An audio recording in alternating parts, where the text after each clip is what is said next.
หลวงน้ำท่าดินแดนข้าวขาวสาวงาม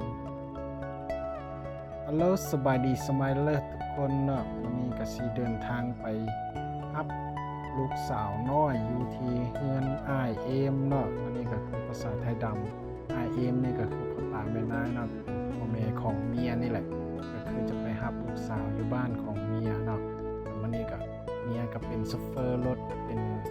ผู้ขับเนาะส่วนเฮาก็ซ้อนถ่ายคลิปเดินทางมาฮอดระหว่างทางกับจอดไฟแดงเนาะอันนี้ก็ท่าไฟแดงเวลา60ปลายวิโอ้ยคือมันโดนแท้แต่ว่าผ่านไปแป๊บเดียวเนาะไฟเขียวแล้ววันนี้ออกไป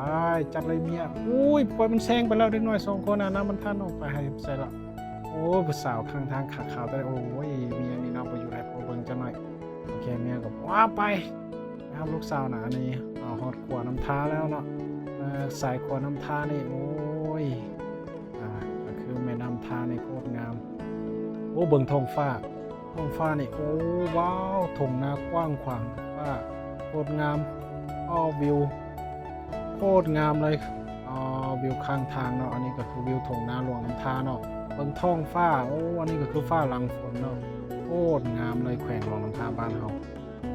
เชิญเที่ยวเด้อหลวงน้ำท้า